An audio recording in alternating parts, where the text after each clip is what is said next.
I want to make a couple quick, brief remarks, and then I want to introduce our sponsor here. You know, Montana has been in a unique situation economically.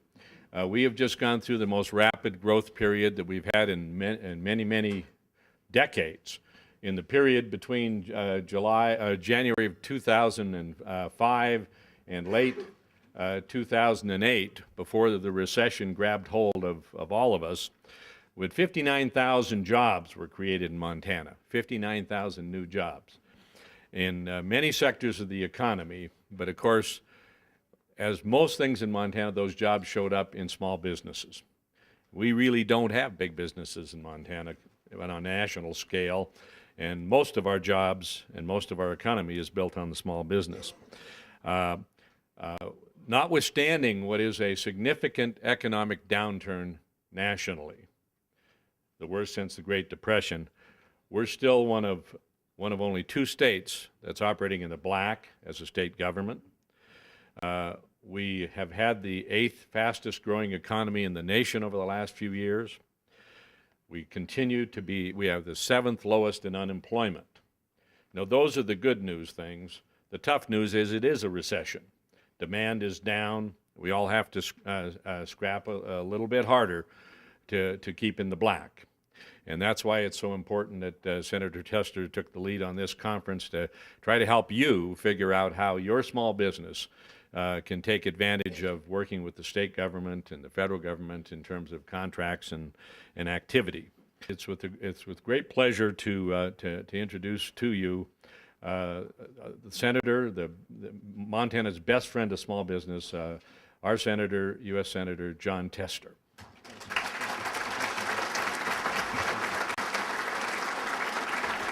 Well,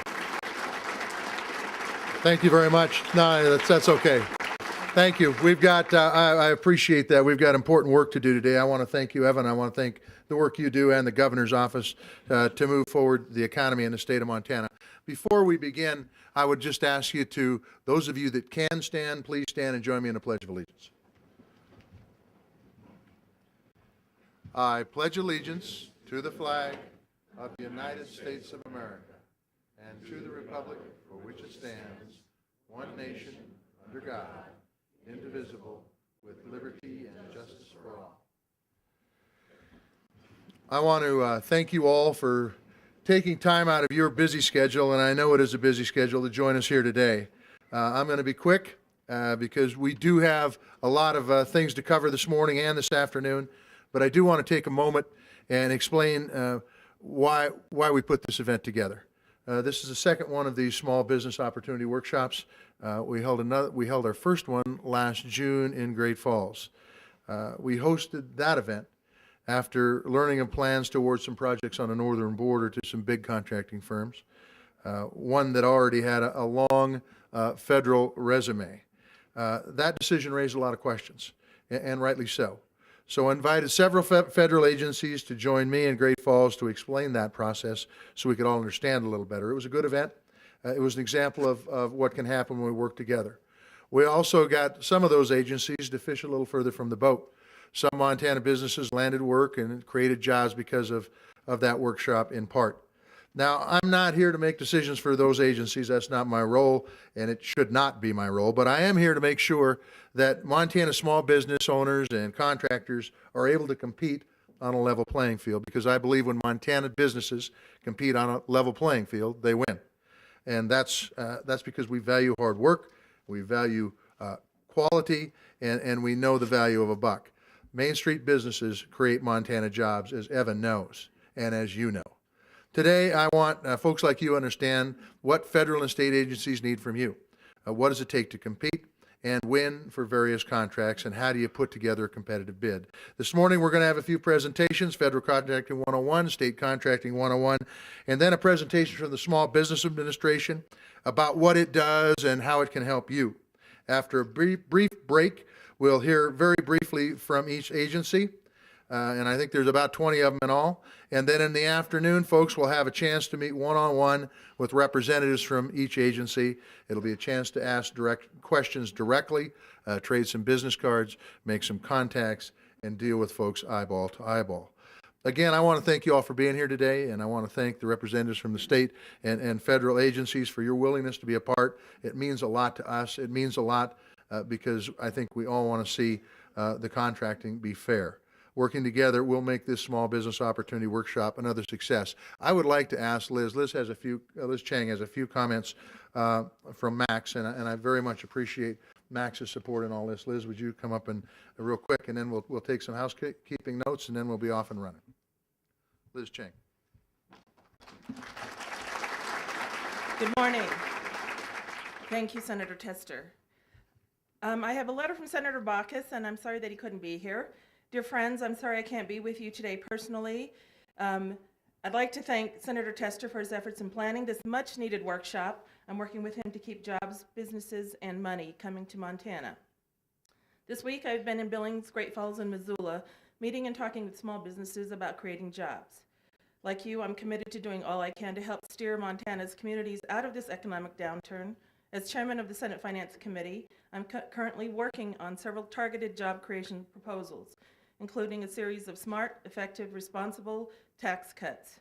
By keeping more hard-earned money in the pockets of Montana business owners and families, they'll be able to pump it back into the economy and get us back on the right track. I want to make sure folks have good-paying jobs and health care they can afford. I want to ensure students can afford to go to school, and our small businesses have the tools they need to keep their doors open and their employees on the job. We're facing a lot of uncertainties in 2010, but I know Montana will weather this tough time with the grit and spirit that has defined Montanans for generations. This workshop is a perfect example of Montanans pulling together to find solutions that work for themselves and their neighbors, and I wish you the best of luck in today's efforts. Thank you. Thanks, Liz. Thank you, Liz. And you all know Max has been a great friend of small business and continues to be, and we appreciate all of his efforts both in the state and Washington, D.C. With that, I want to introduce our first presenters, Maureen Jewell and Paulette Drozda. Very good. Thank you. They're from the Montana Procurement Technical Assistance Association, and with that, I'll turn it over to Maureen and Paulette to get going with the first seminar. Thank you, Senator.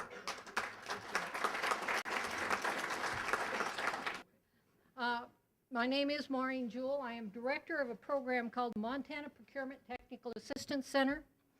And what the Procurement Technical Assistance Center is a funded organization that has been funded by Congress since the early 80s to assist small businesses in their efforts for contracting, acquisition, so forth, state, federal, and local.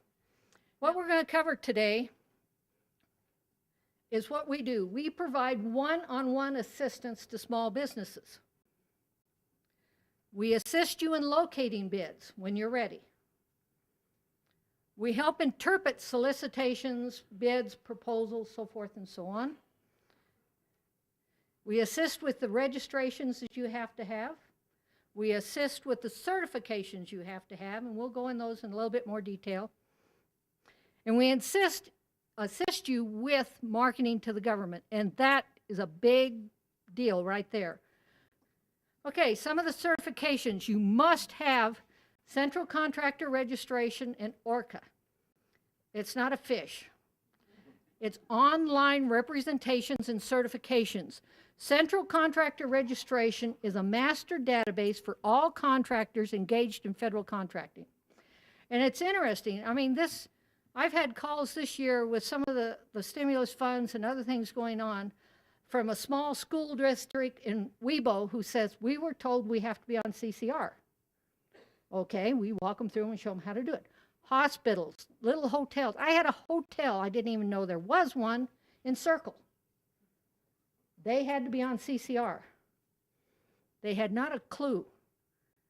But if you want to get paid for any type of a federal contract, grant, or other acquisition method, you must be in CCR. Now, we will not go through that here because it takes a little while. It's an online representation. I'll show it to you in a little bit, and you'll see. But go to your PTAC if you need help. Call us, talk to us, call one of the satellite centers. When we get there, I'll give you a few other little hints about it. ORCA is online representations and certifications. It's just part of the contracting process, where you certify that you're a small business. you're a woman-owned, you're a service disabled, you're a veteran-owned, whatever. It's a process, it's boilerplate for contracting. They took it out of the proposals and solicitations, put it online. Okay, what does the government purchase? Everybody's here is interested, right? Or shall we say, what can I sell to them? The government buys everything. Somewhere, someone, somehow buys everything you can think of. When you're looking for what the government buys, Fedbizopps, have any of you been in on this site? Have you looked at it? You can go in there and you can do the obvious, and it clicks, and it gives you every solicitation that's hit the road today, everywhere. Well, go back into it, and you can actually drill down on this site. There's a couple things. We're going to look at one, finding open solicitations, and I've got to figure it out. Okay, for this day, these are screen snapshots. These are not interactive, guys. Okay, so there were over 36,000 solicitations that hit the market on this day. But we want to look at those that were in Montana on that day. So as you can see, I can't, but anyway, there's a little blank. This is kind of difficult for me. I'm a pacer, walker, arounder type person. There's a blank line with an arrow. We're going to put Montana in there. Okay. Okay, now Montana's in there. There's the solicitations that came up. All we did was put in Montana. Another place, Fedbizopps is good, especially for services, professional services, clerical services, and those things, but there's also things on it. But a lot of the things that the small shops in Montana make, bolts, nuts, screws, fabrication, is usually bought through the Defense Logistics Agency. They have 4 centers, and I won't go into what each center does, but basically they do parts, pieces, airplanes, military, clothing, health, and fuels. And each center has a huge buying section all on its own. But DIBS, this bid board, is a way that you can drill in to look. This program, PT Assist, is one that when we take a client on, they become part of. It's a database, client-based management system that we purchase and pay annual fees for. Okay, so under $3,500 are credit cards. Okay, if that's the type of thing, if you're like a walk-in store or shop, or you sell a lot of commercial, highly available pieces, or if you've had different people come in and say, I need to buy a Carhartt coat, use this credit card. Most of the retail stores are set up with merchants accounts. If you want to enter that market, or you think you have something that will enter that market because of the dollar threshold, then you need to get set up with a merchant account and credit cards and so forth. And that's far easier than it used to be. Under $25,000 are usually local, what they call mini purchases or small purchases. They use these terms intermittently, but they're small. Anything under $25,000 is considered a small. It's usually done locally. I don't know, is anybody here from BLM yet? Well, maybe not. I haven't seen Mary or any of her people. But the BLM district office, last I heard, could not let a contract higher than $25,000. Anything over $25,000 went to Denver. The work could be done here, but it would be originated out of Denver. Under $25,000 they can do here. Keep that in mind if you're looking at them and you're going to bid on a job or something. You think, well, this is going to be $25,600. Well, if it could be $24,900, you have a lot better chance of getting it because the competition is narrower. Oops, I'm sorry. Less than $100,000 is small business set aside. That's mandatory, period. Under $100,000 is set aside for small businesses. Now, anybody in here not a small business? Okay. All right. Now, do you realize that some manufacturing is small business size, and the SBA can talk about this if they want to, could be as much as 500 employees and $7.5 million? What we call small business is not what's recognized as small business. There's a client we have who's an architect and engineering firm. They consider themselves a small player in the market. Their annual revenues are around $9-10 million. We think they're doing pretty good money. They are a small business in size standards because the size standard for women-owned is 11 million and up. So see how they're in that threshold area where they're competing against the big guys, but they're not really a big guy? Those are some of the things you want to keep in mind when you're doing your market analysis. Now, some solicitations only come once in a while. They don't move those wild horses a whole lot. But every 2-3 years, they move them. Okay? Others, it could be subcontracting, could be your major avenue if you're in construction, engineering, architect, those types of things. Quite often, subcontracting is where you are. The senator mentioned the border station type thing. That turned into subcontracting opportunities for Montana companies. The courthouse in Billings, it's actually in a protest situation right now. Mortensen Construction won the prime bid on that. Morton's was the 10 largest contracting firms in the in the world. If you go look at that list, because I did. So opportunities for that will be subcontracting. But GSA has been negotiating back and forth saying that about 60% of those will come to local businesses. We will see. We're on top of it, or trying to be, and so is the senator's staff and the others. But you've got to look and see where your niche and position is. Okay, who does it purchase from? You're thinking of going into government contracting, you're going to sell your widgets. A couple things you need to know is who else is selling those widgets. A lot of you are here because you've been told or thought that the government's still buying. That's not as depressed as the rest. Contracts is a good way to go. It can build your business. It can fill the valley, so forth and so on. And that's true. They do pay their bills usually. But on the other hand, even the government is backing off.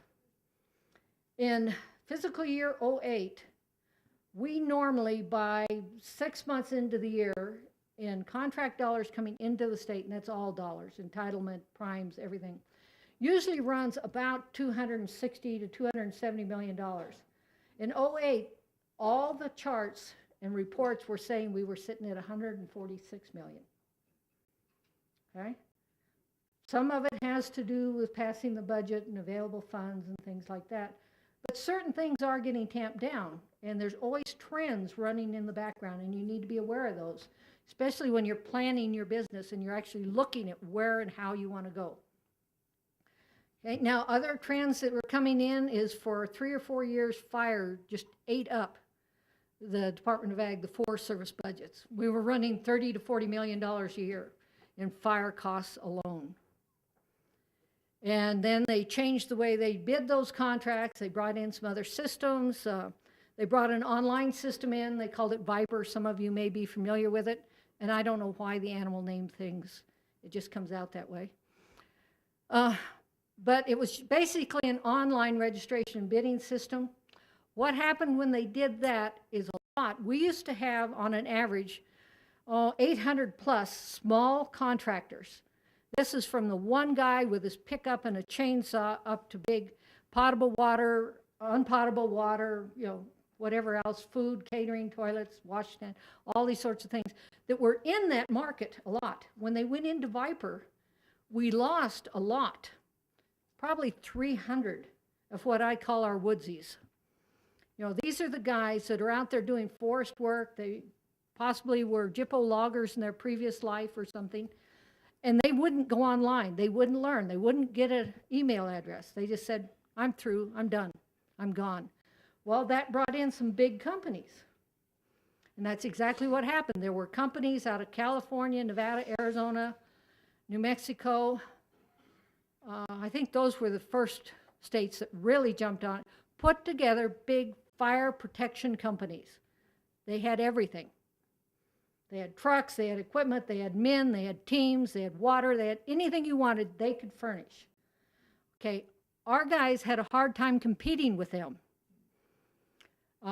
They would put them on contracts and roll them around. It didn't work quite as well as they thought it did. And then other things came on, such as the Hubzone and Service Disabled Veteran Preference programs. and we'll talk about that a little bit, and then SBA will talk more. So that's kind of been backed off some. And the other thing is a big company, and this is what we were trying to tell our clients at the time, is yes, that is a big company. They've got 150 people on their crews, but if we go 2 years without big fires, they're not going to be back here. They can't hold. They have nothing else. All they have is that company, most of them. We have some firms such as Neptune Aviation that was playing a very big hand in that market. Others came in. Neptune's still there. Some of those are out because they adapted, moved, and kept positioning themselves in the market. And that's what you have to do. So you got to look for the opportunities, develop them, and get them worked out, and make sure it's reasonable before you do anything else. Now, one of the things you can do is you can also search Fedbizopps for awards. If you want to know who did that, how much they got paid, and where they are, then you can do it. Okay, CCR. You can search CCR, Central Contractor Registration. It helps if you're already registered. If you're going to do contracting, you're going to go in and you're going to get registered in CCR. And because we may run out of time, I'm just going to cover it right now. To get in CCR, you must be registered and have a DUNS number. That is not a Dun & Bradstreet credit number, credit rating number, file number, anything. A DUNS, D-U-N-N-S, is a number that the Office of Management and Budget has a contract with Dun & Bradstreet to issue these contracting numbers. It's like a Social Security number for contractor type things. It was originally developed to track civilian agency contracts. DOD agencies had something called a cage code, and that tracked DOD contracts. So you call DUNS, and there's a phone number and stuff here, and I would call them. I would not go on the web. And one thing to keep in mind, if you don't remember anything else out of this, is a DUNS number does not cost you anything. You do not have to sign up for any services or pay any type of a fee. Y'all knew that, right? I have had clients, we have maybe a half dozen a year, that came in and said, Dun & Bradstreet charged me $500 for that number. Okay, I've got a very aggressive subcenter manager in Kalispell. He got on the phone, and for 3 days, he dragged Dun & Bradstreet through the ringer. They sent his client a check for $500. Can't always guarantee that, though. But there is no fee associated. You call a phone number, you give them some specific information, your address, phone number, certain things. But be very careful what information you give them. Because once you have that DUNS number, you're going to go register in CCR. Then you're going to register at ORCA. Those three are mandatory before you can do business. And actually, the people you're going to meet this afternoon would like to know that you already have that all done before they talk to you, but now you know you have to do it, so you will if you want to pursue this avenue. But if you, in DUNS, say that you live at 123 40th Street, and you put ST period, then you go to your CCR, and somebody else, you know, your wife or your husband, the one that didn't do DUNS, is putting it in, and he goes 123 40th STREET, they bounce. Nobody's going to tell you anything. They're not going to say you blew it. It just won't go anywhere. Anything, the smallest discrepancy in the information will kick you out. Okay? When you get to CCR and you've submitted your application, it's validated against the IRS. Your TPIN number, your TIN number rather, is validated. And I'll tell you right up front, yes, they are looking for people who haven't paid their taxes, have a federal debt, owe the government some money somewhere, and they will find you. Matter of fact, Paulette, even as new as she is, she's been here a month and a half or two or something, has already had a client that was flagged, registered in CCR, and they red flagged them, bounced them out. They had a tax issue. Okay? CCR is probably one of the most secure sites you will ever come across. Believe me, they are working on that and validating that thing daily. We probably get notices twice a month that they're running full security scans. And CCR, if you're having trouble, they will tell you to go talk to your local PTAC. We have that kind of a relationship with them because they were such a bottleneck that we actually have 2 people there that do nothing but work with PTAC clients. Okay, so you're on CCR, but we'll go past that one. Now, you want to know who your competitors are. You can search by NCIS code, and this one was 115310. I think it was one of the fire services. Okay, you live in Billings, you want to know who's your competitor in Billings, there they are. You can go in, you can look at their basic profile, it'll tell you what they do. Stu Anderson, the guy on the bottom, he runs a sewer system, sewer service. What does he do with fires? One, he empties porta potties if he needs to, but primarily where he makes his money is he uses his trucks to haul non-potable water to the fires. That's water you don't want to drink. They use a lot of non-potable water because potable water is expensive and hard to get there. You know, what do you pay for that little bottle of water? Imagine that in thousands of gallons. So he hauls non-potable water. His profile will tell you that. There's your competitors. Another place you can get competitive marketing is the GSA schedule. Now, I'll be right up front with you. I have some issues with GSA, especially for Montana businesses. One, it is not an easy process. There is no such thing as a GSA contract number that people see and say, well, I'm going to buy from them. You go through a fairly extensive process to get on their schedules. Once you're on the schedule, they don't market you. You still have to do all the marketing you were going to do before. The thing is, if you have customers, if you are currently working with an agency or personnel who say, I've been told I have to buy off the GSA schedule. We did $30,000, $40,000 last year. I really like working with you. I want you to get on the schedule so I can continue buying from you. First question, can you do an exception? Can you still work with me if I don't get on the schedule? And they say, no, I can't. Then come see us. And this is an area where there are a lot of sharks in the water. That's what I call the people out there that are going to tell you that I can come in and do your GSA schedule in a week. I'll even fly it out to DC and hand it to them, and you'll be on, I guarantee it. Just give me your $10,000. There should be no fees for GSA unless you decide that is what you want to do. But if you want to get on a GSA schedule, you better be willing to commit at least one person on your staff, possibly more, to 3 to 6 months of working on that and that alone. Because you have to put a catalog together, you have to fill out a fairly extensive amount of information that most people don't have on hand. It's not something that you can start, let it sit for 3 months, come back to, and so forth. Actually, I have a client that did that. He's been going to get on the schedule for 7 years now. He called me again the other day. We're ready now. Okay, you got to redo everything you did. You got to bring it up to date. And it's preferred pricing on GSA schedule. What they're basically saying is that if you're on schedule, we have checked this company, they meet the requirements, they have everything in order, they have given us their preferred price, you're not negotiating price. And they're in this little group, you're just competing against the people in that little group. But it'll also give you a market analysis. If you are providing a service or a product, especially retail or wholesale products, this can give you a lot of information. You can go through here, you identify a schedule, which there's a lot of them. Use the library to walk through. This is kind of a really intense site. When you first go into the main GSA site, you kind of go, ugh. But just keep looking, call us, we'll help you. Or if you have a couple of hours, just play with it.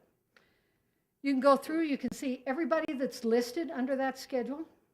You can see whether they are woman-owned, 8A, minority, SDB, service-disabled veteran, or whoever, or multiple in some cases. And you can also go to GS Advantage and look at their catalog. And it will tell you exactly what they charge for that generator that you sell.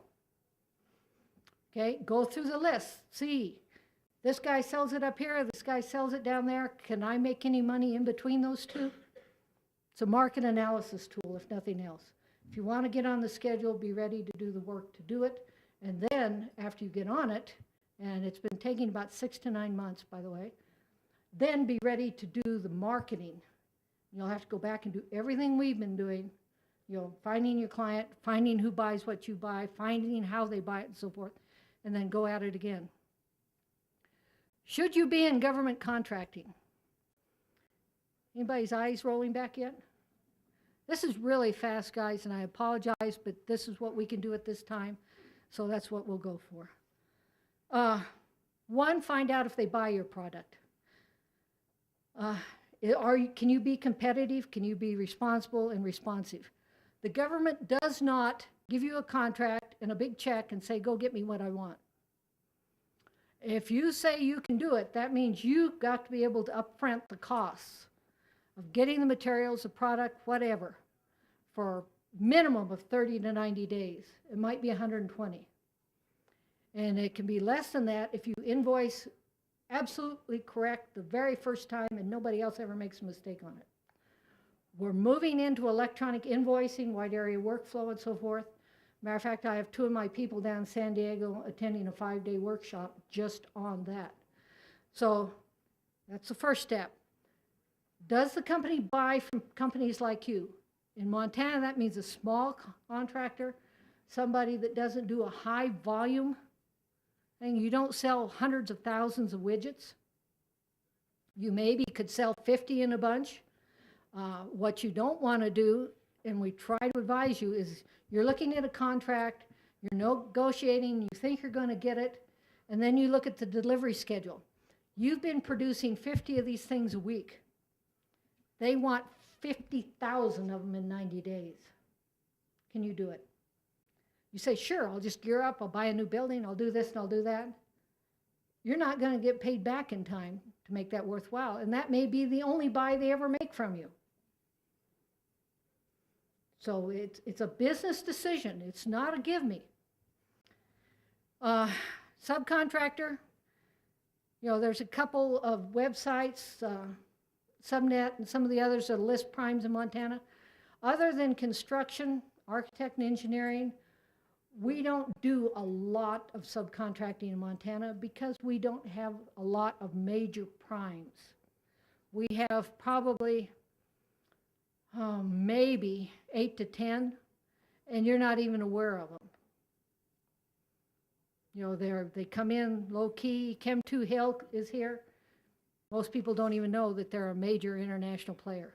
They do some remediation, environmental stuff in Montana. Now, the big question, this is another one of those like CCR and getting paid, is doing this the best use of your company's time and money? If you're doing it out of desperation, look somewhere else. Okay? Is this the best use? We're more than willing to sit down and talk with you, go through a lot of the different attributes and phases and methods, and because everybody's going to be slightly different. That's what makes my job really neat, is I just almost never do the same thing 2 days in a row. Okay, so is it the best use of my company's time and money? You need to have been in business. Agencies, as a rule, are extremely risk aversive. You know, some people say government contracting is like a teeter-totter. You're on one end and they're on the other.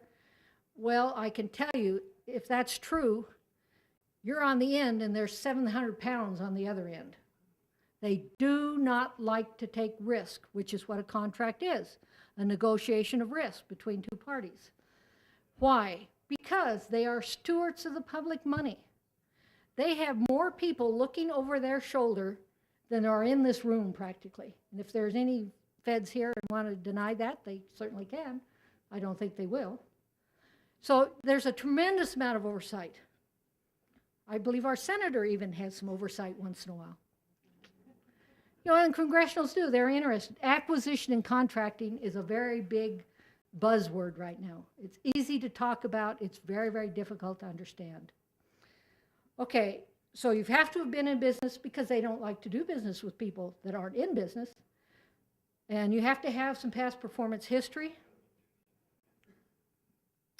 You've got to thoroughly know and understand your market, your target market. You've got to really know down to what is their mission. What have they committed to that mission? Where are they going with that mission? Mission is a big word for most federal agencies. Know your cash situation. They pay, they usually pay well. Occasionally you get some that try and work you down a little bit, but most of them have a very clear understanding of what value is.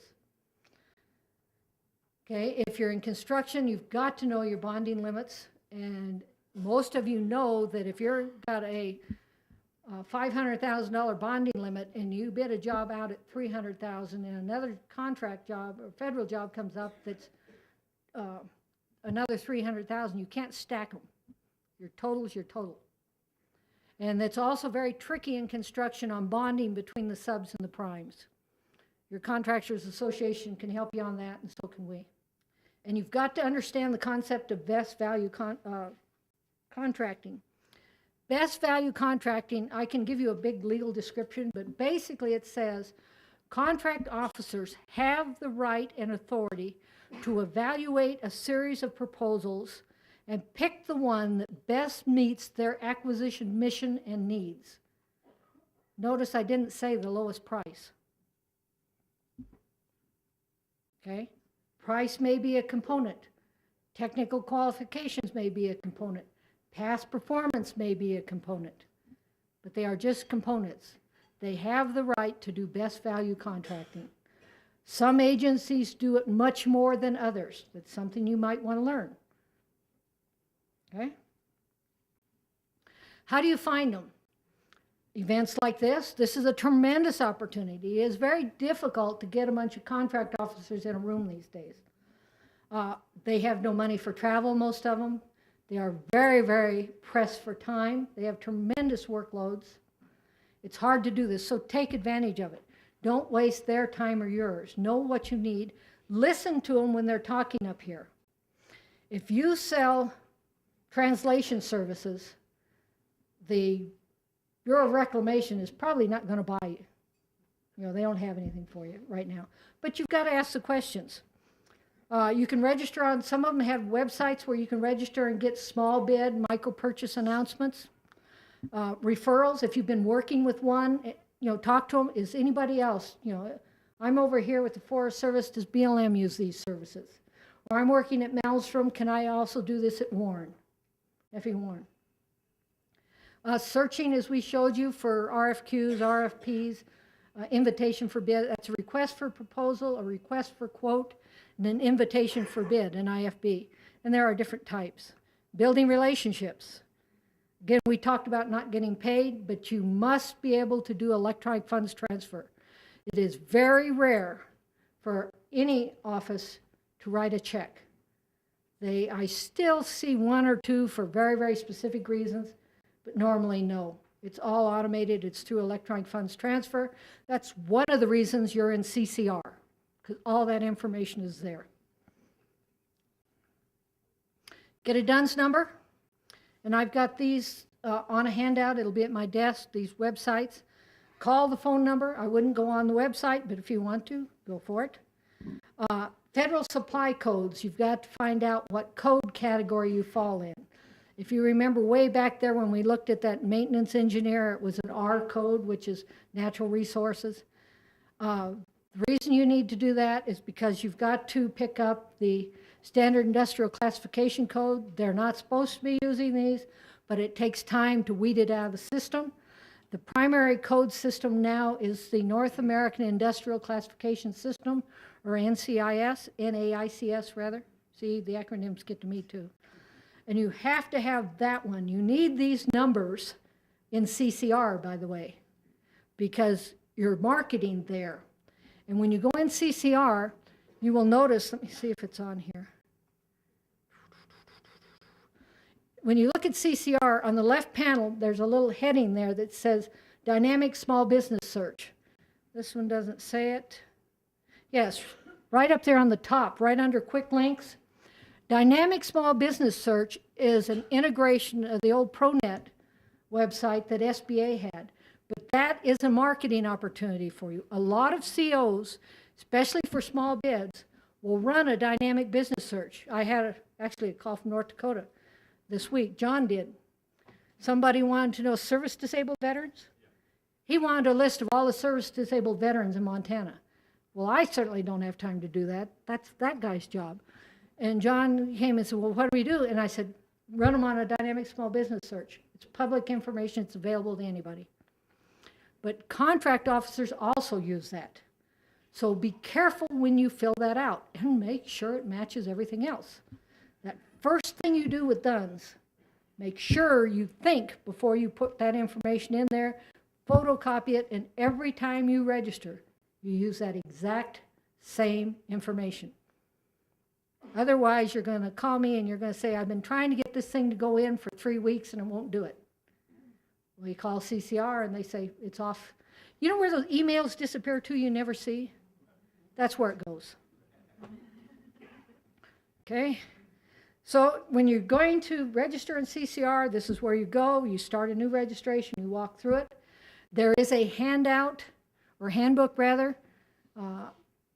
Some people find it very beneficial to print that out, read it, then go into CCR, but have everything ready. At least walk through it. Walk through that handbook so you know the information they want. How many of you in here can know their ACH number right now? Okay, we won't even admit we know her. That's one of the questions they're going to ask you. It's an automated clearinghouse number. It's a number that you have to have so they can do electronic funds transfer, EFT. Very good job there, by the way. You must have just worked with it. Yeah. Okay, so you register in CCR, you walk through it, you register in ORCA, online certifications and representations. If you have any problems with these, give us a call, or if you don't want to get into trouble with it, talk to one of the PTAC people and they'll help you go through. There's a few little tricky things in ORCA. The way you represent it determines on how it goes. It's all tied to the Buy American Act and how they read and bounce off of that and so forth, and some of your small business designations and certifications. Okay, dynamic small business search, here's the one we were talking about, is where you list your products and services. If a contract officer is going to search the dynamic small business search, you want yours to pop up. If you just put the bare minimum in there, which you can do, and they'll accept it, then you've lost a marketing opportunity. It may be slim. For some of you, it may not really exist, but for most of you, it's a way to get those. I don't know about you guys, but under $25,000 sounds like a pretty good paycheck to me. Okay, get set up for your target agency. We've talked about this. Are they credit card? Are they small purchase? Are they under 100,000? Or if they're over 100,000, it's full and open competition. Sometimes it's full and open competition with, and they'll set it aside for small business or something, but normally you don't see too many of those in our areas. They do appear, though. You notice that little line at the bottom there, work with your PTAC? We're free, remember? We work hard, we're very, very professional, we can help you. Small business certifications, Hubzone, small disadvantaged business, 8A, and then DBE is disadvantaged business enterprise. That one comes under the state of Montana. I don't think Bob does that. I think Shannon Hahn runs that out of the Civil Rights Bureau, but he can give you a little information on it. The others are all SBA programs. They're social and economically disadvantaged programs, except for the Hubzone, which is a economic development. Came out of the Rust Belt to put them back to work and make companies move in there. Okay, woman and minority-owned certification, service-disabled veteran ownership. Both of those are right now self-certified. There is some talk, I don't think it's gone through yet. If you've heard something different, let me know. They're moving to have the VA do the service-disabled veteran certification. There's been some talk in it, then it fades away. Right now, it's zero disability and self-certified. They want to change that to a ranking on disability and only through the VA, but they haven't yet that I know of. and I try and keep on top of that sort of thing. It kind of goes in and out, and then it bounces off the veterans coming back from Iraq and Afghanistan. And the general consensus is, you know, it's pretty easy to tell a service-disabled veteran from Iraq or something. Yes, sir? What do you mean by self-certified? It means there's a form you fill out in ORCA and possibly some others that says, are you a service-disabled veteran? You say yes. Keeping in mind, if you say yes, you better be, because there are investigations on both Hubzone and service-disabled veterans right now, and they have decided that there's a excess amount of fraud. Sharks in the water. A lot of your stimulus funds were set aside for Hubzone and service-disabled veterans. They come to the top and eat the low-hanging fishes. They may not be. Matter of fact, there's quite a lot of fraud in that area in certain parts of the country. So keep that in mind. When you certify, you're signing a legal document. Make sure you understand what it means and that you qualify. And I'm almost done, guys. Yes. What you must know, cost product, we've been through all that. Talking to buyers. I'll tell you, and then some quick links. In talking to buyers, what you want to do, if you are CCR and you've done some investigation, you have a pretty good idea who you want to talk to, then you know what questions to ask. If this is the first time or you're exploring the opportunity, tell them that. Go in very, very briefly, and I mean this is a 30-second elevator speech. Tell them who you are and what you do. Ask them if they deal in those areas. Yes or no. If they say, well, yes, I do, or no, I don't, but she does over there, then you know where to go. If they deal in those areas, you want to know how often, how much, where they post them, and what requirements you have to be qualified to bid on them. That's it in a nutshell.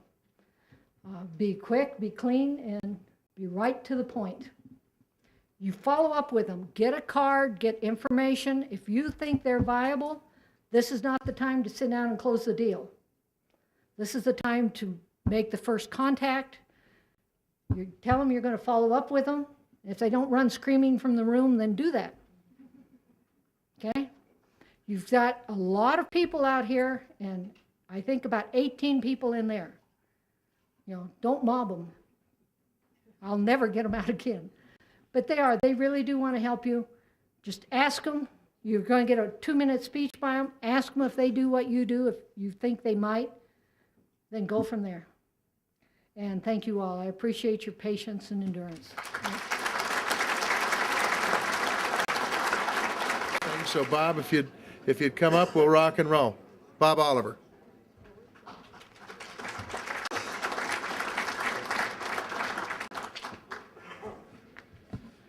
Good morning. First of all, I want to thank Senator Tester and his office for inviting the state to attend this and give a small presentation of what it's like to contract with the state government. As you guys heard from Maureen, the dealing with the federal government is quite daunting at times, and I can speak from experience. I came to the state of Montana from being a federal contracting officer in the Department of Defense, and I spent a short time with the Department of Energy. I've been with the state of Montana for going on 6 years now in the state procurement office. And it's been quite a transitional experience for me coming out of the federal government to the state government, because the state of Montana in particular is a much friendlier place, I think, to do business with. We do not have nearly the amount of regulations or processes of registration or forms that need to be filled out. It's a much simpler, much more streamlined process. Based on the short amount of time I've been given this morning in cooperation and spirit with my fellow Small Business Administration folks, I've decided to try to keep this as short as possible. But what I'd like to do is encourage everybody here to come by and visit with me this afternoon to try to learn more about how to do business with the state of Montana. I don't have a lot of screenshots of computer things, but what I did is I printed off a booklet that hopefully I have enough. I wasn't anticipating this number of people, but I am encouraged, and I really like what I see here, because we obviously within the state government would love to see more small businesses responding to and participating with opportunities that we have. But I do have this handout that has a lot of the screenshots of the different websites that we have available for vendors to register and for vendors to see business opportunity. So this morning, my slide presentation is just a quick overview of how the state purchases supplies and services. Oops. Sorry about that. Where to find solicitation opportunities, primarily within our website. How to register as a vendor with the state of Montana. How to respond to solicitations, and primarily we're talking about invitation for bids and request for proposals. And lastly is I would like to leave a few additional resources for everybody here to find these opportunities. Just like the federal government, the state of Montana deals in thresholds as far as dollar values. This first slide discusses that in our first threshold, we have a 5,000 or less acquisition. This acquisition is for anything that an agency may need to buy on a quick basis. The agencies are allowed to go out and procure supplies or services that are under $5,000. They do not have to come through my bureau to do this. And normally, the thing I mentioned on here is it doesn't include printing or specific controlled commodities. The State Procurement Bureau has specific regulations on printing within the Capitol complex, as well as the rest of the state, and then we have certain things that are deemed controlled commodities. One in particular that I can think of is vehicles. We don't allow agencies just to go out and purchase vehicles. We actually centralize all of our vehicle purchasing within our bureau. The next threshold is the over 5,000 but under 25,000. Again, we allow agencies within that range to go out and do their own acquisitions. The only difference between the under 5,000 and this one is that they are required to document at least a minimum of 3 sources that they contacted. They can do that by phone. They can call 3 vendors, document who they called, and then they can choose a vendor based on those documented 3 calls. The over 25,000, this is the process that where my agency mostly is involved in doing these acquisitions. We do offer delegation down to the agencies depending on the volume of the purchases that those agencies handle. We delegate to 25,000 at one level, and then we delegate up to 100,000 at the next level. An agency that would have a $100,000 delegation, for example, would be our Department of Transportation. But typically, I'd say 90% of those acquisitions over 25,000 would come through my office, and then we would prepare a formal solicitation, which would be either an invitation for bid or a request for proposal. The first one I'm going to talk about is the invitation for bid. Typically, this is the type of solicitation that would go out when we feel that we have a very solid set of specifications or a very set scope of work that the agency doesn't feel that there's any need for discussion. It's pretty clear. In a lot of cases, the example I like to use is just a commercial off-the-shelf product that has a published, very standard specification that is clearly known by all those who would want to respond. And typically, those types of solicitations are awarded based on low cost. Unlike what Maureen said earlier, this one isn't typically a best value process. It's purely cost and delivery. The request for proposal, again, is probably the one that we use 90% of the time in the state.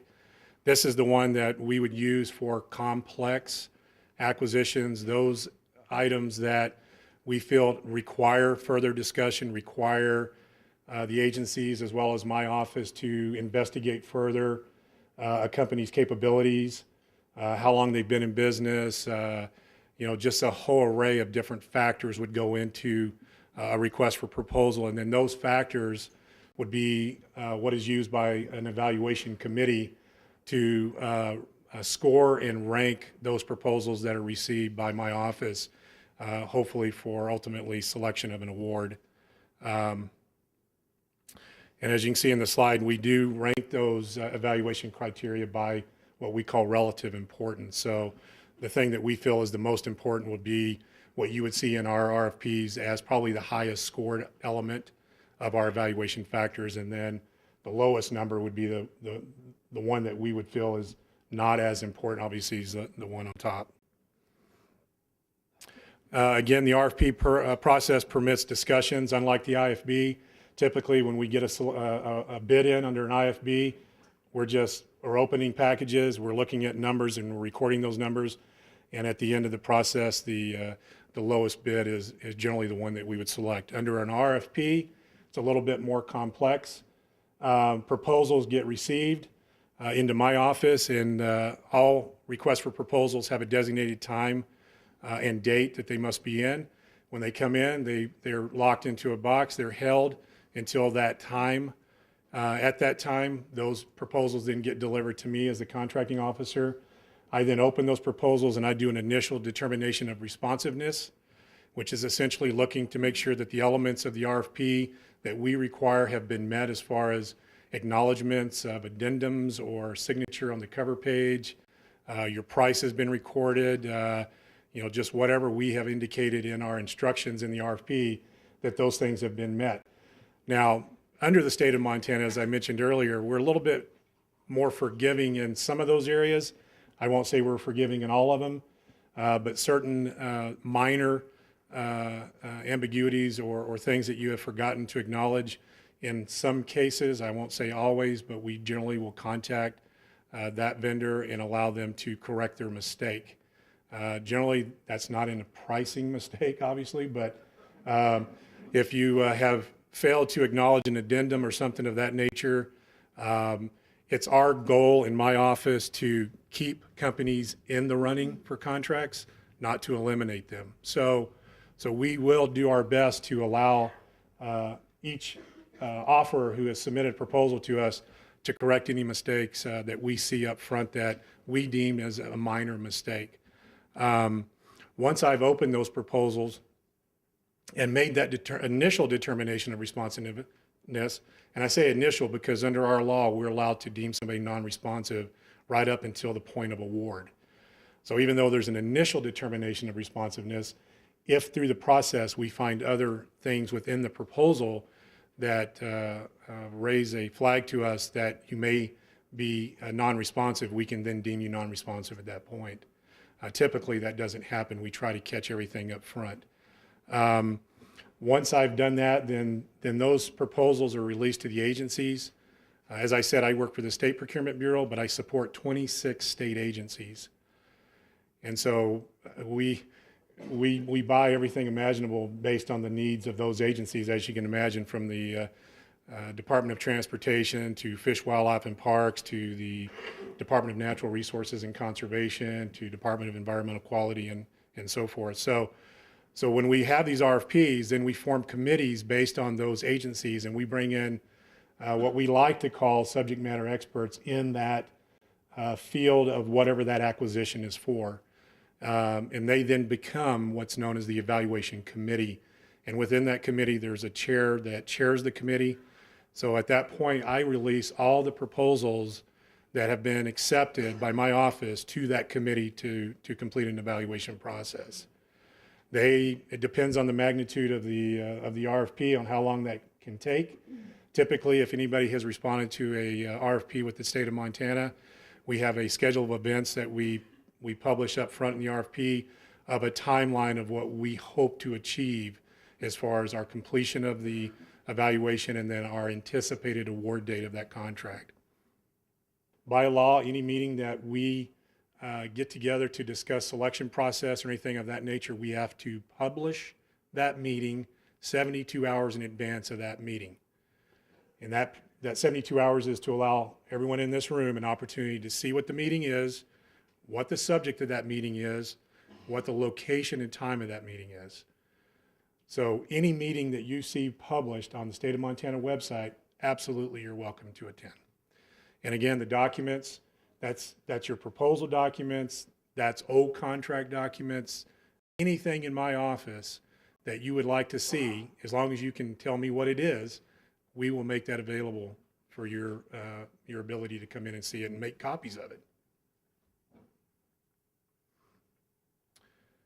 Cooperative purchasing, I put this one up here because in these times of budget reductions and budget constraints, state governments, not just Montana, but probably every state in the country, is trying to leverage their budget dollars more and more every day. And one of the ways that we do that in the state of Montana is we like to enter into cooperative contracts.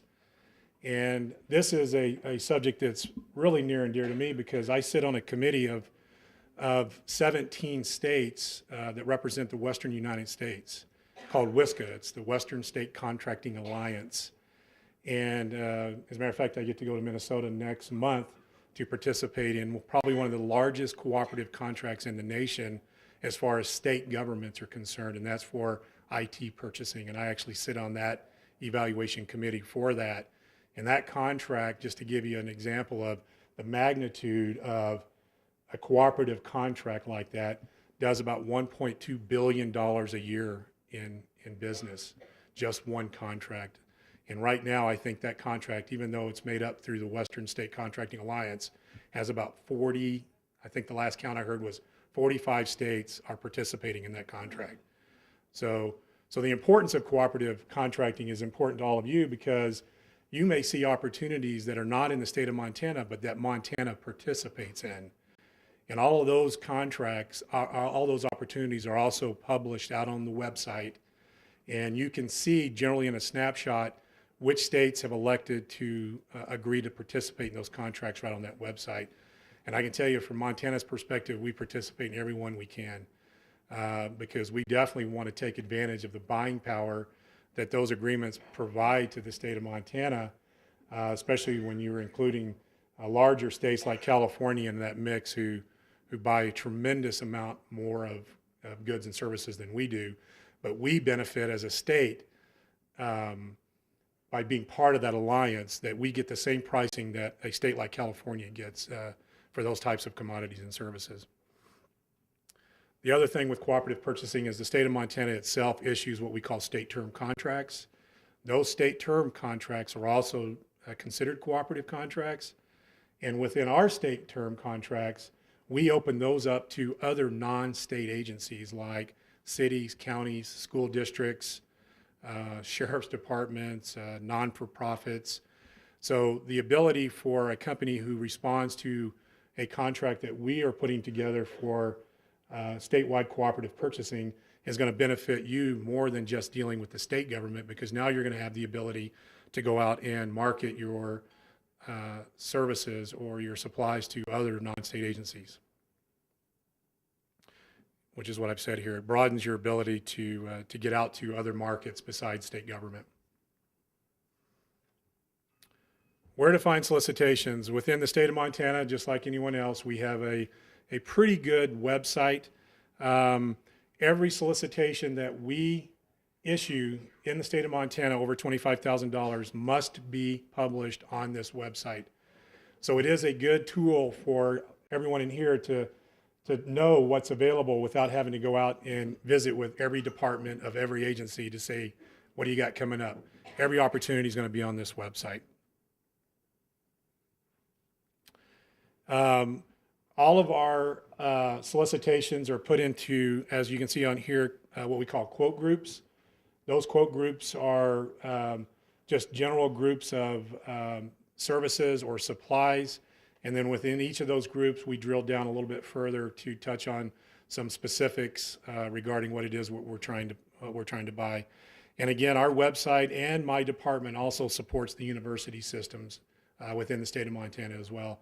So if you market a lot to the university systems, you'll see from time to time solicitations come out of my office that are for MSU or U of M or other Montana universities. Of course, the biggie here is registering your company with the state. As you can see on this slide, and I have some handouts that I can provide this afternoon, We're proud of our site. We've just kind of updated this site here within the last year. It's called the Online Vendor Registration Site. This allows the vendor, now the beauty of this site is that you are in control of this information. You do not have to submit a form to us or call us to give us information. You can go to the site directly. You can register your company information specifically as you want to see it, provide all the contact information, phone numbers, addresses, everything that's important to your company right on this website. And one of the new features of this website that I'm happy to announce is that when you do this and you have successfully registered your company, and you have selected the quote groups or categories of commodities or services that you can provide, when we enter a solicitation into this system, it'll automatically match all the names that registered in that category, and you will get an automatic email notification of that. So the beauty of that is that you don't have to sit every day and go out there and go, is there a new opportunity that I can participate in? You'll get an email that says, hey, there's one out there that you might be interested in. Now, I will say that we have learned in the last year of rolling out this new email notification system that it's not without its problems. And the particular problem that I want to mention today is that we have found that a lot of companies will register their company, and the person who's registering the company will input their email address. Now, what happens is if that person leaves your company, you get email notifications, but it's going out into cyberspace somewhere because no one in your company is getting them. So I want to stress the importance that if you haven't registered or you want to register, is that when you put your email address in there, put it into a central box or put multiple email addresses on there so that more than one person in your company receives these notifications. We're finding right now that a lot of companies are wondering why they're not getting email notifications. And then the other part of this is that it's your responsibility to keep that information current. So if you don't have, if your email address has changed or your address has changed or phone numbers, we don't maintain that site. We leave that up to you to go out there and correct or update that information. So it's important that, if things have changed in your company or if you've increased your capacity to do other types of services or offer other types of commodities, that you go out and update your site so that you get notification when the state has an opportunity. Any questions on that?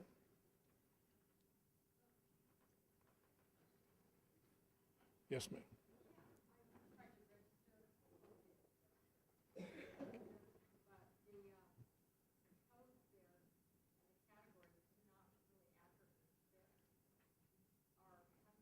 Right.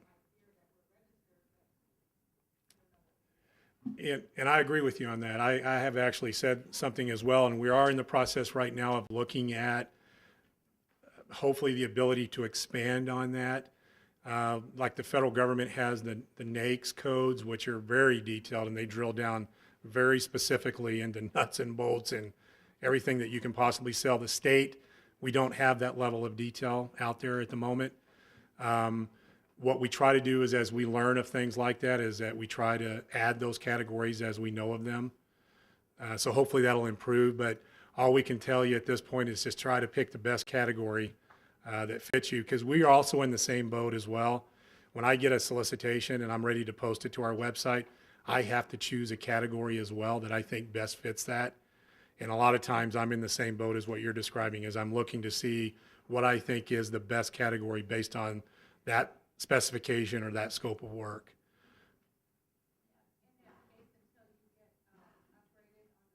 Mm-hmm.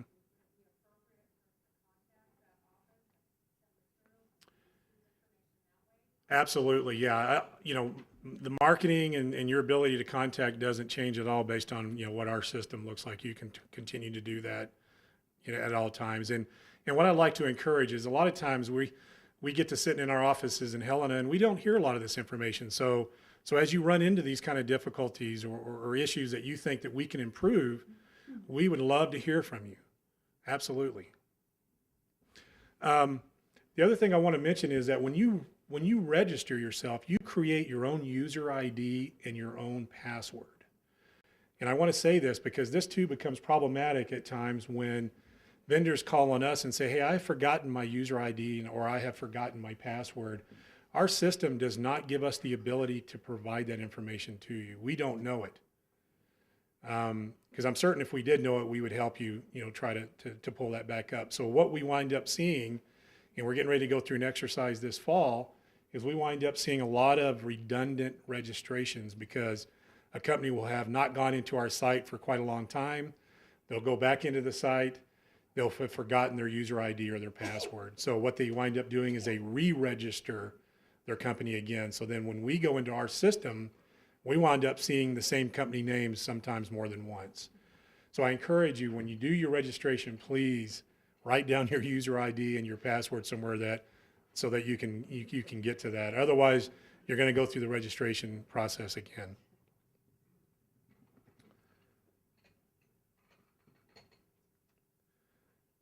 Again, I've talked about the importance, obviously, of maintaining the site.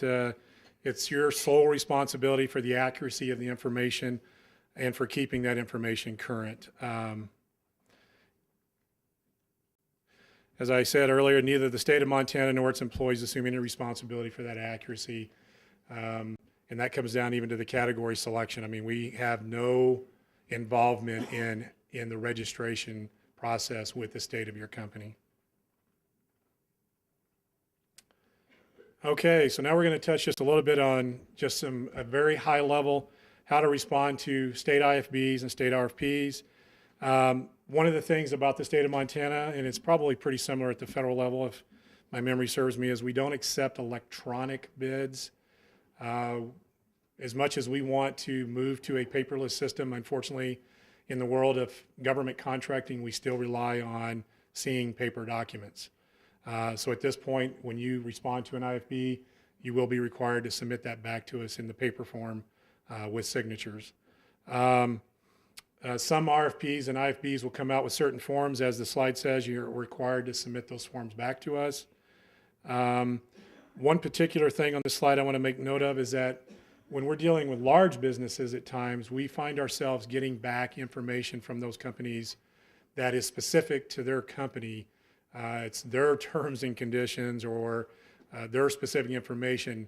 In most cases, as I've indicated here, the state will not accept that.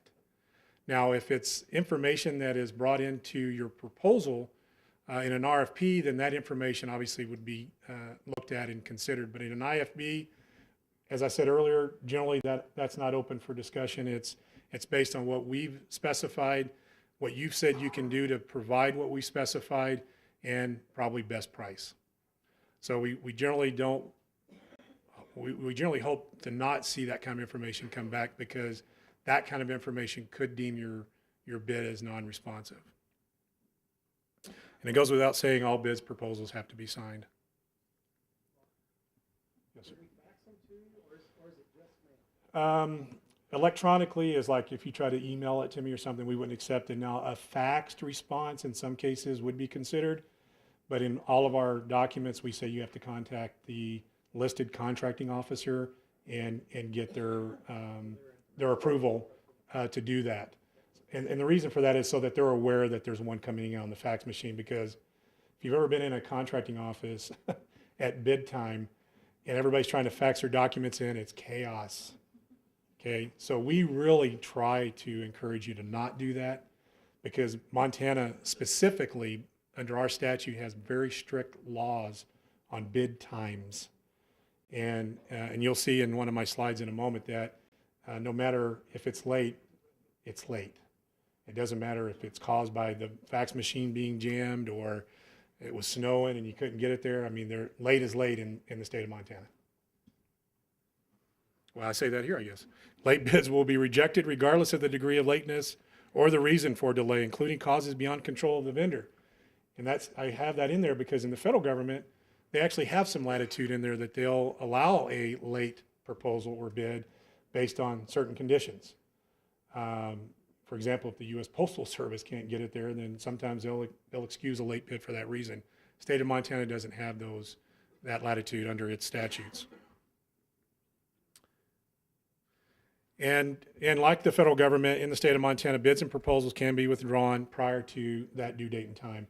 So if you've submitted a proposal to us and all of a sudden you think, man, I don't think I can handle that. And as Maureen said, when you submit a proposal or a bid, you're basically telling the state that you can perform or you can deliver that product. And if we select your bid or your proposal to do that, we're going to sign a contract and you're going to be held to that. So in a lot of cases, some people get cold feet and have second thoughts, or they realize after they submitted their proposal that they may have missed something in the RFP. And based on that, they have now decided that they want to withdraw. So the best opportunity for that is prior to the due date and time, because once that due date and time comes, then it becomes property of the state. And then it becomes, a decision on our part on whether or not allowing you to withdraw your proposal is a good process for the state.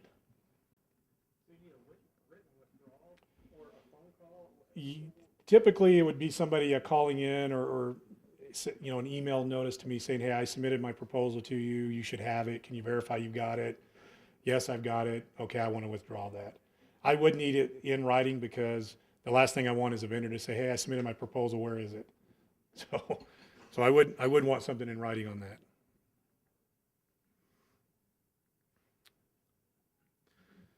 All right, I've included just some things that I consider to be common errors that are made. Now, within the state of Montana, we do our very best to provide what we call instructions to offerors. So we try to identify for you, because sometimes these RFPs, I'm sure if you've responded to any, can be, I just issued one about a month ago for our Department of Public Health and Human Services. It was 250 pages long. So needless to say, that's a lot of paper and a lot of 11 font print to go through. So we try our best to identify those things up front within that RFP that we know we're going to need to get back from you. So we call it our instructions to offerors checklist. And some of the things that we have seen over the years of getting these proposals and bids back are things that get overlooked at times. And one of the unique things about Montana that is unique to me, at least coming out of the federal side, is that we require, and I guess this is just so that we have an assurance that you've read through the entire document, that you go through and identify each section and or subsection on what we call a point-by-point basis, that you've read it and that you understand it and that you're willing to comply with it. Okay? The only exception to that is if you take exception to that, which we allow through our questions and answers period, that you can submit something back through my office during that period of time saying, I see what you say, but I don't like it, and I'd like to take exception to that, and here's why. So short of exception, we would fully expect to see a point-by-point acknowledgement to each of our areas of the RFP that you understand it. Now, that goes without saying that in certain sections, you're going to provide very detailed proposal information on your company's abilities to provide that service or commodity. And we obviously wouldn't expect to see a statement there because you're going to provide the information. But there's certain things in there that a simple statement that says company XYZ has read, understands, and will comply with this section. A lot of times that gets overlooked because that's unique to Montana as far as I've seen in the United States. But it gives us a warm fuzzy that we know you've gone through it and you've read it. Reviewing of all the standard terms and conditions, that goes without saying. Each of our solicitations has a set of standard terms and conditions. These are the conditions, these are the terms and conditions that you will have to live by if you sign a contract with a state. So it's very important that you review those, understand them, and then if necessary, ask any questions on us. And these are things like limitation of liability, hold harmless, insurance requirements, very particular things that the state has decided are important to us, as Maureen indicated, for risk purposes. And she was very accurate when she identified government, period, always trying to reduce its risk. So we'll do everything we can to mitigate that risk through our terms and conditions. You as vendors will obviously try to do the same thing by negotiating back through us, maybe some compromises here and there. Certain things in the state of Montana, just like in the federal government, are not negotiable because they're driven by state statute or by administrative rule, which is also enforced like state statute in the state of Montana. Obviously, when you submit your bids back, you want to make sure you identify on the envelope the IFB number, RFP number, date, and time that it's due. And the reason for that is at any given time, we can have 30 or 40 solicitations on the street at the same time. It's important to the folks in my office that when these come in, they know who they belong to, and that's how we identify that. Sign your bid and offer. Any changes, sometimes you go through and you're putting this huge proposal together and you have a change that you want to make. Just cross through that and initial that change. It's not necessary that you go back and reprint your whole proposal or do something like that. Some of our solicitations require what we call security. That's another term for like a bond. We don't call them bonds because we allow other things other than bonds to be provided as security.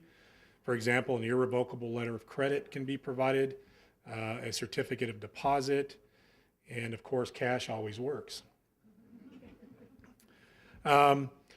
You'll see in some of our solicitations where we ask for literature to be provided, and that's important in a lot of cases because sometimes we're looking at certain pieces of equipment and the end user, which could be the Fish, Wildlife, and Parks folks, may not understand all the particulars about that. I would like to hope when they come to me that they've done some research and that they've really got a good understanding of what their needs and wants are, and they present those to me, which in turn I present those to the vendor community. But sometimes it's important to see the literature on certain things. And so you'll see in some of our solicitations where we ask for that. And if we do ask for that, we really want that.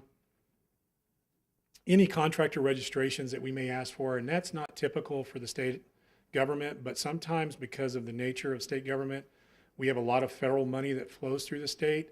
And because the federal government is giving us the money, they demand us to provide certain things in our solicitations. And sometimes they demand that we provide DUNS numbers and certain registration aspects that Maureen spoke about earlier.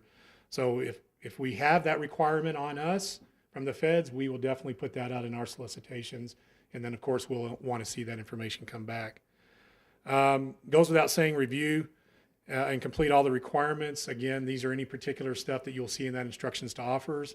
And then if you're providing a commodity to the state, we'll generally either stipulate what we want as far as the shipping method to be, but in some cases we'll allow you as the vendor, because sometimes you may have a better way of providing that shipping method to us than what we can provide. So we may ask for that.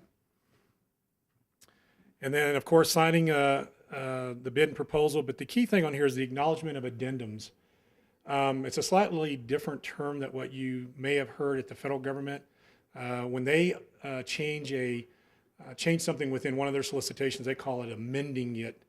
At the state of Montana, we call it doing an addendum. We addend it. In order for your proposal to be deemed responsive, it is very important that if we issue an addendum, and the addendum will get issued on the very same website that the original solicitation is issued on, is that you read it, you sign it, and you send it back to me as an acknowledgement that you understand that those changes were made. And we're coming towards the end here. Some of the resources that I've put on here is obviously the state procurement website, very informative. I do have, like I said, some handouts. I didn't anticipate this huge of a audience, but I'm sure happy to see everybody. And if I run out of them, I can gladly get you some. If you guys just leave me your business card or a way to email it to you, for sure I'll make sure you get that. Out on our website, we have what we call a vendor handbook. A lot of the information that you've seen on these slides this morning, I took just straight out of our vendor handbook.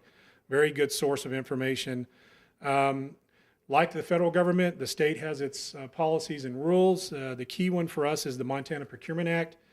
And as you'll see on the slide, it's Title 18, Chapter 4 of the MCAs. And then our supplement, if you will, to that is the Administrative Rules of Montana, and that's Title 2, Chapter 5. Pretty much 100% of how we do business comes from those two, that statute and that set of rules. We have some, what we call the MOM, which is the Montana Operations Manual, which is even drilling down a little bit further of how we deal within the Department of Administration and within my bureau.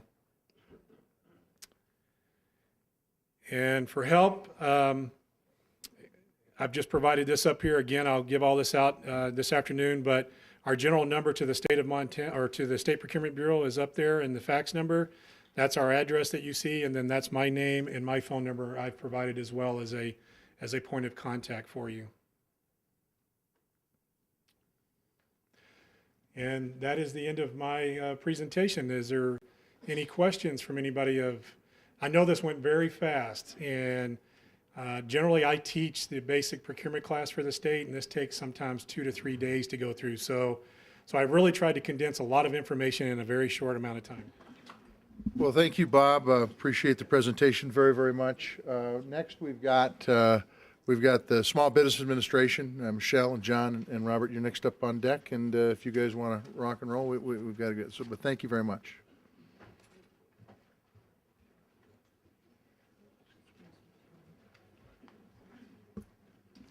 Well, I like to tell people we are from the federal government, and we are here to help you.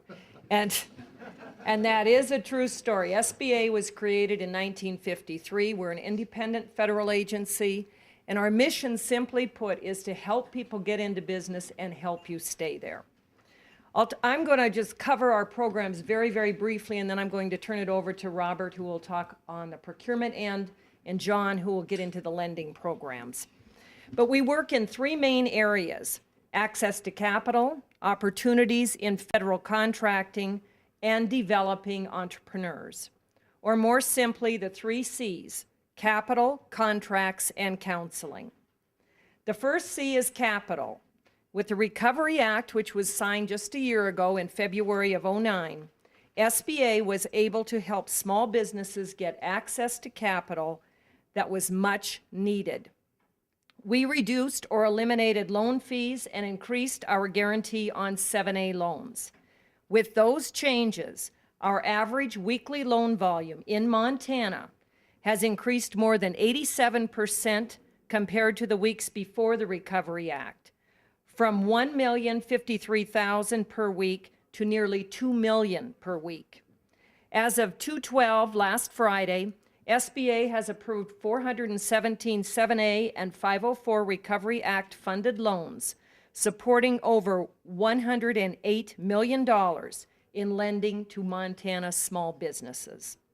The SBA nationwide has leveraged $375 million in stimulus funds into nearly $18.5 billion in lending to America's small businesses. To build on our progress with access to capital, small businesses are now benefiting from Recovery Act contracts, the second C.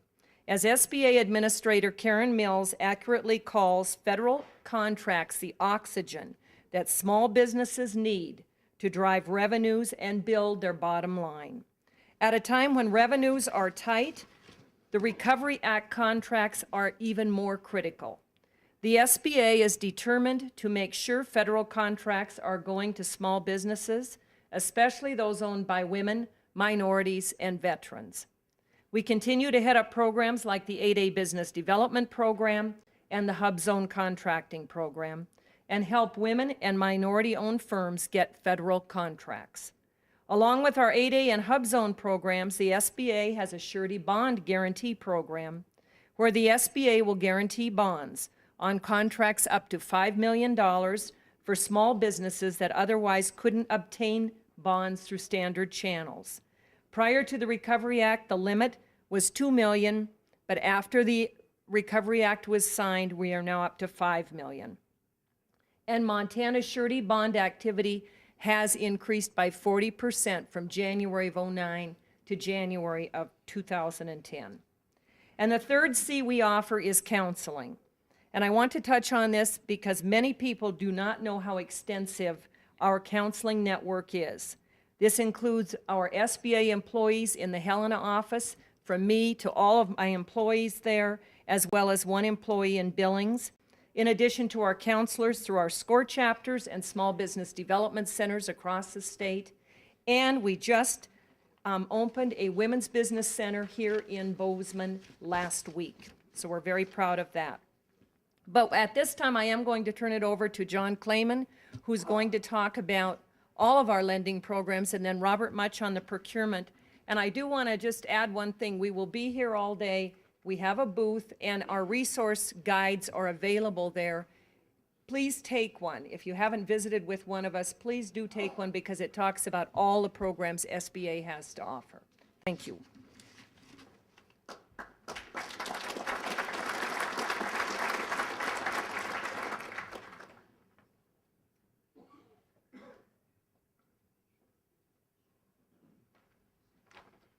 Thanks, Michelle. Again, like Michelle said, my name is John. I'm with the SBA, and I normally say I'm from the government. I'm here to help, but she stole that thunder. As you know, SBA, and she kind of outlined it, a lot of people really don't know what SBA does. What we really do, and she mentioned the capital side, we guarantee loans through the lenders. The only direct loan funding we really provide any for right now is like the incidents for disaster, like the Katrina in New Orleans. That's really the only direct loan funding we have. Everything else is leveraged. What we do is we mitigate the risk to the lender. So if you need a loan, you're going to start up this season and you need a contracting line, a line of credit to get going, you need to go to your lender of choice.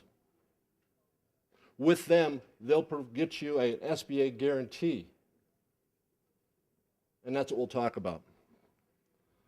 We have two major programs. One is the 504 loan program. We have 3 CDC companies that provide that service in the state. One located in Great Falls, one in Helena, and one in Billings. The 504 loan program, I love this program. I like it because if you're going to generate or build a building, brick and mortar, you can really leverage it. We'll talk about that in just a sec. The other one is our 7A loan program. That's the one where we work as a guarantor through a lender of your choice. 504 loan program, as it highlights in this slide, and I want to tell you right now, these slides will be available. I've got handouts at our table, so you can grab one if you need. And if you need any verification or more discussion about some of the programs, I'll be happy to provide anything I can give you. The fixed assets, like I said, it's for brick and mortar. It goes up to 1.5 million. Simply how this works is like this. If you've got $1 million project, you can put into it as little as 10%. That's $100,000. The lender will come along and he'll take a first security interest in the building for $500,000. The balance through a CDC or Certified Development Corporation will fund out the rest, or 40% of it, $400,000, set it up on a 20-year AM fixed rate. Right now, that rate today is 5.5%. That, my friends, is a sweet deal.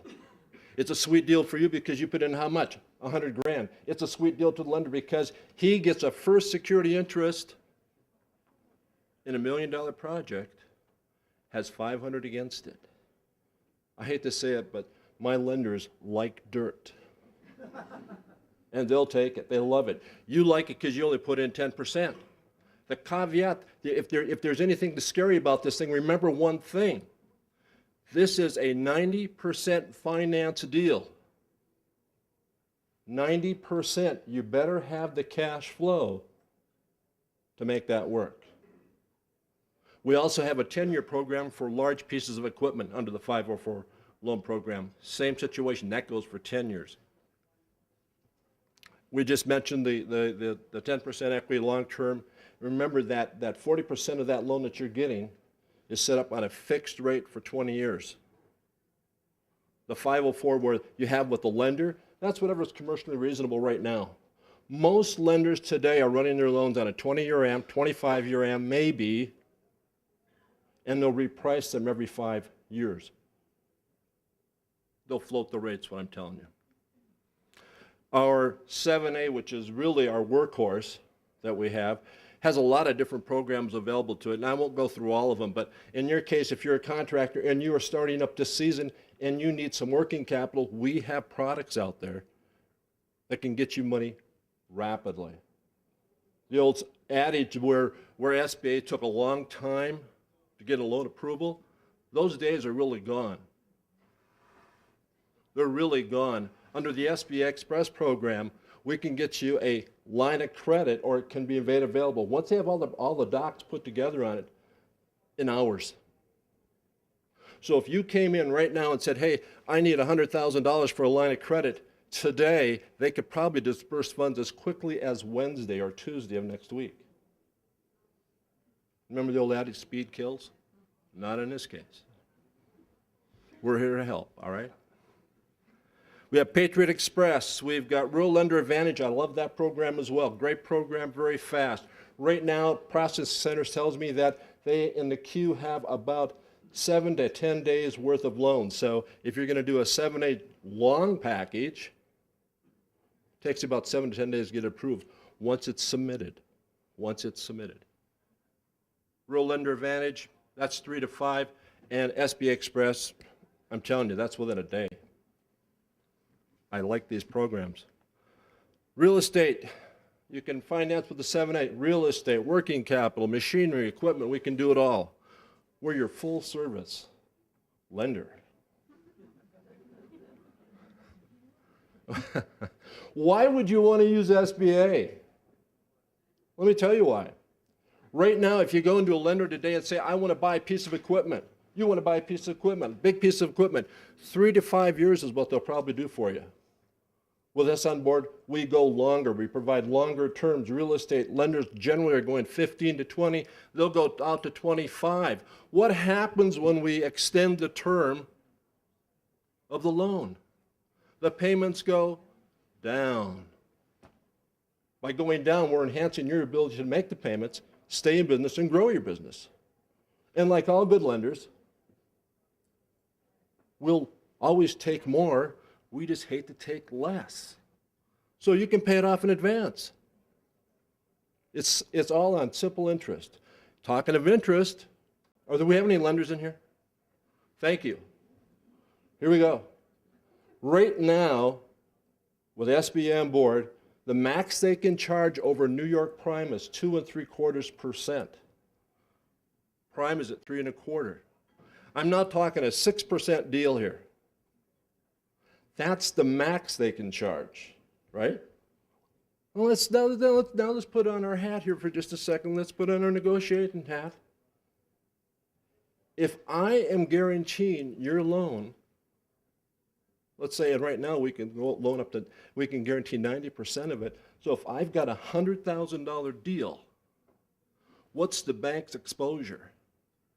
$10,000. Is that a sweet deal to the lender? Are we mitigating his risk? I think so. With SBA on board, it gives you an opportunity to negotiate the rate. It gives you a chance to say, hey, look, lender, what's your exposure? $10,000 on 100? That's a pretty sweet deal.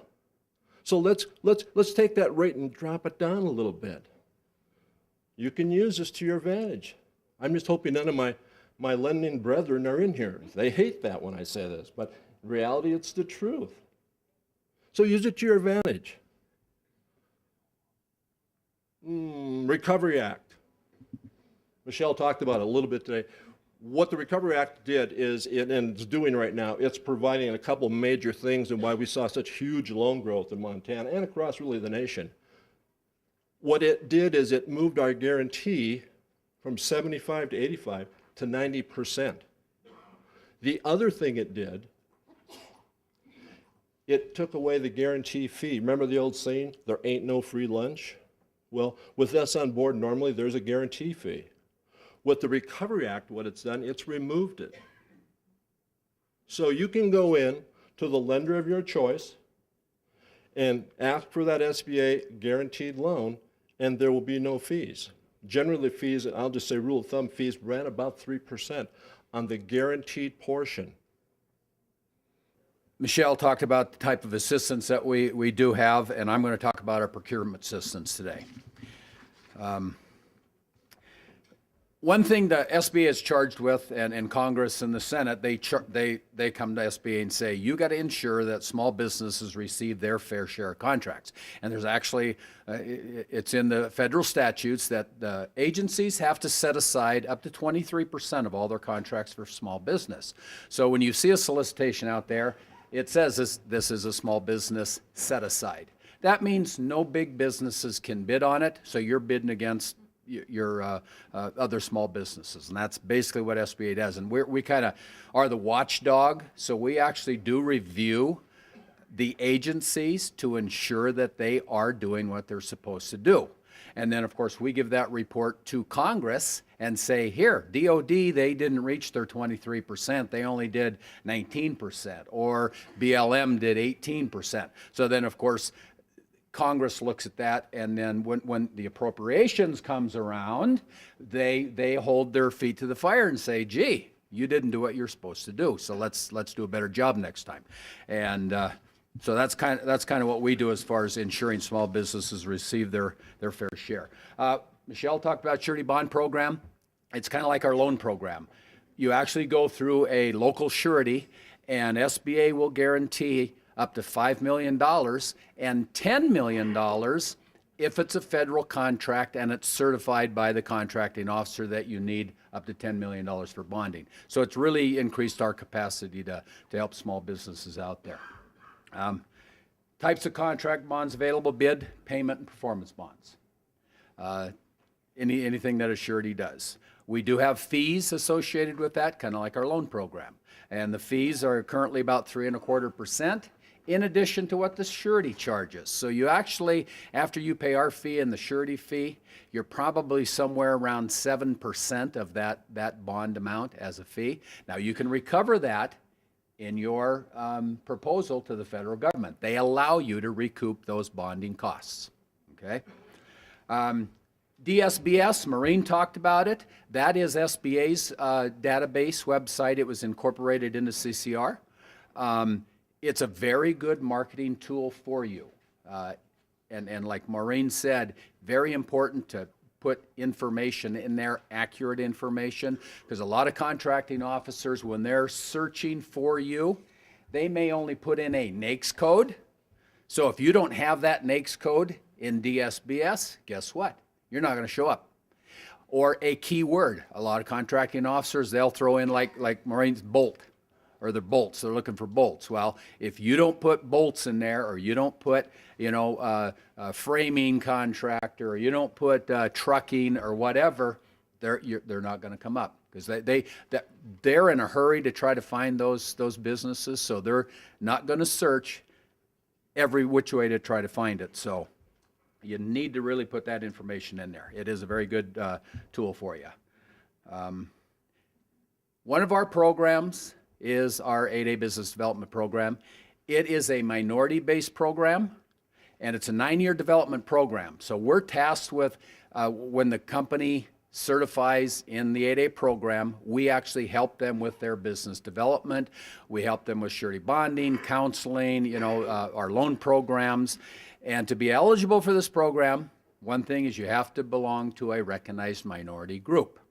You have to own 51% of the business.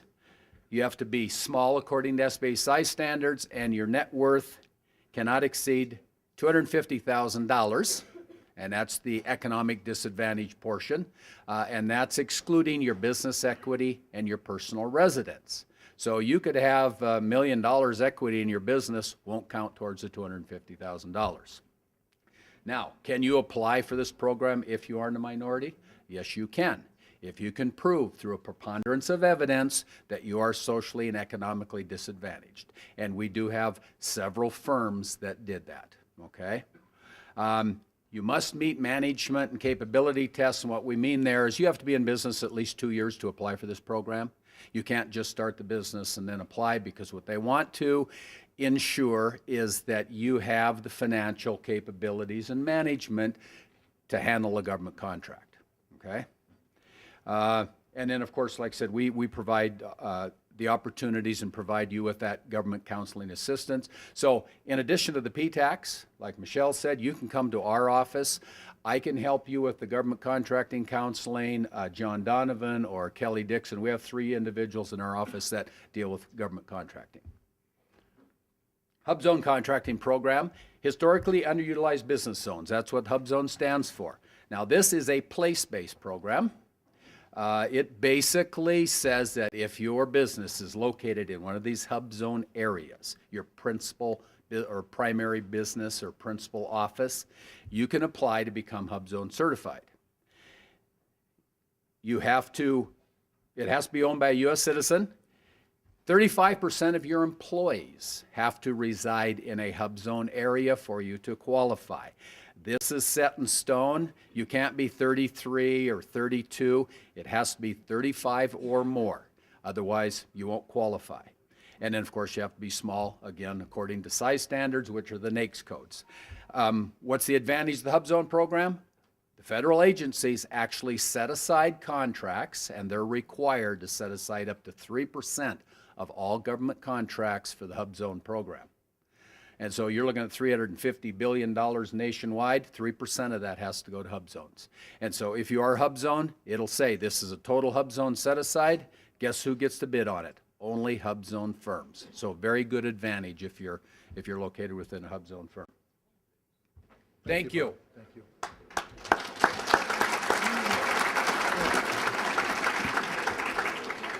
And it's important to note, thank you, Bob, and thank you, everybody who presented for SBA. We appreciate it a bunch. It's important to note, as they said in their comments, when the tables are set up and we meet out there on a one-on-one basis from 12:30 to 4:30, they'll be there to answer your questions individually. All three of the presenters. I want to thank everybody who presented this morning. Great job, and thank you for the information and time. I want to talk about a new bill. The gentleman here to my left asked a question about us, a bill that I'm going to be working on in the Senate. You've heard me speak a lot today about Montana businesses competing on a level playing field. In the next couple days, I'm going to introduce a level playing field contracting act. It isn't finished yet. We're still working on it. Here's what it's intended to do. If it passed, it will restrict agencies from bundling large contracts. That means I think there will be more competition, there will be more bidders, and the taxpayers will see more bang for the buck. It will open the door to smaller companies to get some action, some skin in the game. All too often we see the bigger firms at the head of the pack competing and winning for the biggest contracts. This isn't all bad. But the fact is we also have to have our ability to step up to the plate and bid on these contracts as Montana contractors. The Level Playing Field Act will change that. It will also require agencies to spell out exactly what they're looking for when it comes to aesthetics, the look and feel of a project. Too often designers have to submit bids without knowing exactly what the agency is really looking for in the way of aesthetics. For example, does the agency want the building with a lot of windows, or not so many windows, or whatever that might be, all in between? The designer doesn't get kicked out of a competition just because the project doesn't have a lot of windows if that agency wants a lot of windows. The Level Playing Field Act will also require GSA to enforce the requirements of local subcontractors, and I know they're eager to do that anyway.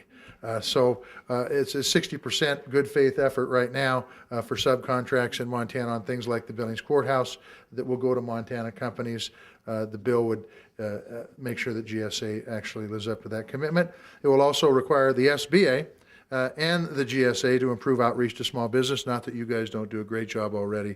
We'll make sure that everybody is doing that. And it'll encourage small business to take advantage of procurement programs that we heard of today, like PTAC and the SBA. I'm writing this bill because I've heard a lot of conversations across the state. The ideas actually came from you and folks just like you. We're successful when we work together and when we have open lines of communication. And I want to stress that I don't make decisions for the agencies that are here today. The agency is there for that matter. But I do have the responsibility to make sure that folks like you, Montana small business owners and contractors, are able to compete on a level playing field. And I have the responsibility to make sure that our government agencies are open and accountable. And when Montana companies and Montanans compete on a level playing field, they'll win a good share of the time because we value hard work, we value quality, and we know the value of a buck. Beginning at 12:30, the second part of this workshop begins. You'll have a chance to meet one-on-one with many, if not all, the folks that were up here today. It'll be a good opportunity for you to get information firsthand. The only thing I would ask is, remember, there's a lot of folks here. There's folks behind you, so be as concise as you possibly can. But first, before we move on, I want to introduce you to a gentleman who attended the Small Business Opportunity Workshop last June in Great Falls. The fellow's name is James Clinton.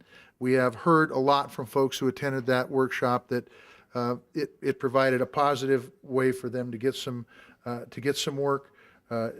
Jay Clinton Contract Services up in Circle was a beneficiary for that, and for him the last workshop worked out well, as I hope this one will for many, if not all of you. So I'd ask James to come up and share a few words about his experience through the agency. Thank you, Senator Tester. I appreciate the opportunity to speak today, and I'm very pleased that you had that workshop this past June. I would like to mention a few things about the events for me that led up to that workshop. We had just completed our second project for the Department of Homeland Security, and we're feeling pretty good as a mom and pop outfit that we could perform on a $10 million federal project. And because of individuals we knew at GSA and at Department of Homeland Security, we knew that there were going to be some port projects, land ports of entry, coming out. And we also knew that we weren't going to have an opportunity to compete for those projects. We did a little bit of fishing and kept running up against some dead ends. We were not able to get anywhere with trying to bid on those projects. We saw an article in the Missoulian that there were some other Montana firms that were having the same problem. So we fired off a letter to Senator Tester, and essentially, I'll paraphrase, we told the Senator, we're not looking for a handout, we're not looking for a set-aside, we simply want the opportunity to compete. And what happened after that, I won't say it's because of that letter, but what happened after that was the June workshop that Senator Tester hosted. And we were able to meet some of the IDIQ contractors there, indefinite delivery, indefinite quantity contractors. We had some brochures. We shared those brochures with those contractors and made the case that despite the fact that we're a small Montana firm, we can perform on these projects. And we were successful on being the AE. We are the AE of record on the Wild Horse Land Port of Entry and on the Scobie Land Port of Entry. We also, I think there were a few people here like Doug Chandler, Allied, who's also successful there. I don't know if Mary Stelling is here, but Stelling Engineers, Dahl HKM. These are all Montana firms that have had a shot because of the work of Senator Tester at these workshops. So thank you very much. Thank you, James.